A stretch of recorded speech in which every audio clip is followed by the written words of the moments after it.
Hello दोस्तों, कैसे हैं आप सब? अच्छे होंगे और यथावत अपनी पढ़ाई, पाठ्यक्रम, रिवीजन की ओर अग्रसर होगा, ऐसी मैं पूरी उम्मीद करती हूँ।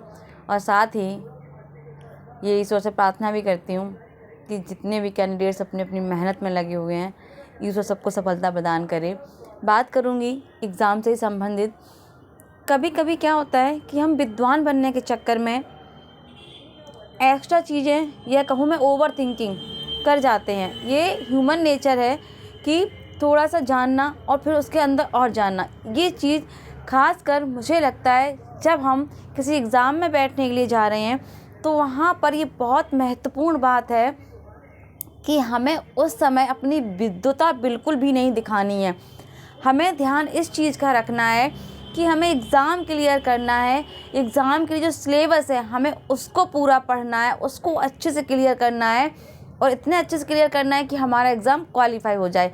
जब एग्ज़ाम हमारा क्वालिफाई हो जाएगा उसके बाद हम देख लेंगे कि हमें और कहाँ कहाँ ज़रूरत है विद्वान बनने की।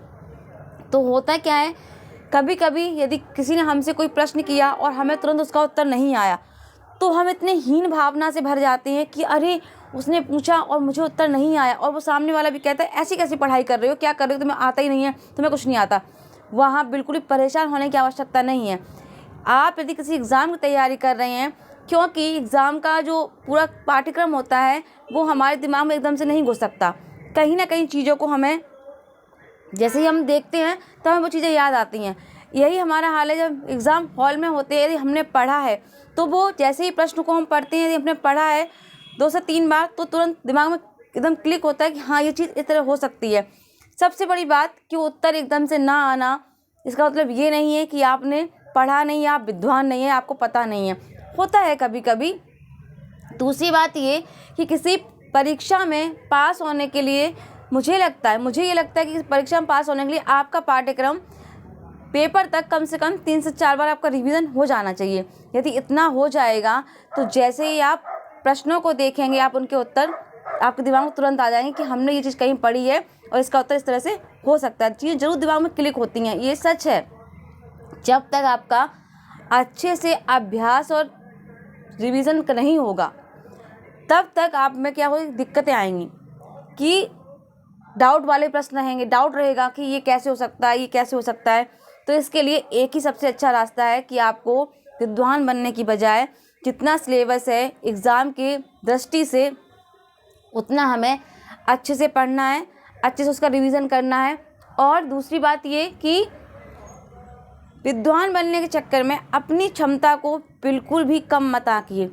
यानी कि आप जो हैं बेस्ट हैं, जितना आपने पढ़ा है एग्ज़ाम की दृष्टि से आप अपने आप विश्वास रखिए कि मैं जिस तरह तैयारी कर रहा हूँ, ये कर रही हूँ तो वो अच्छी है।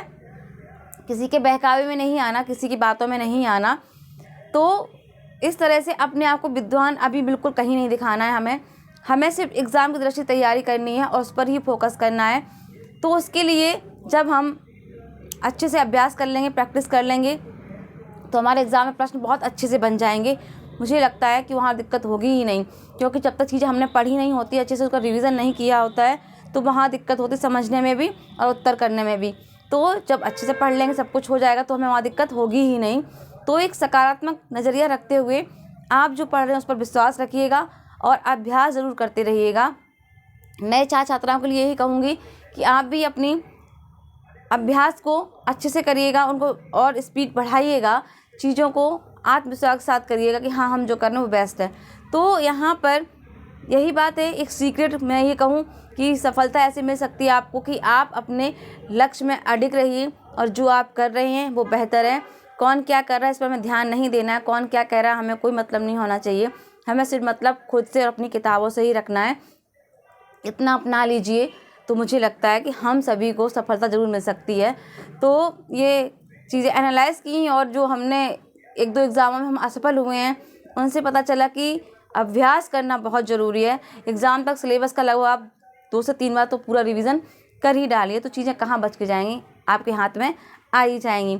तो सकारात्मक रहिए, स्वस्थ रहिए और ख्याल रखिएगा अपना। तो इसी के साथ वाणी को दूंगी विराम। नमस्कार, जय हिंद, जय भारत।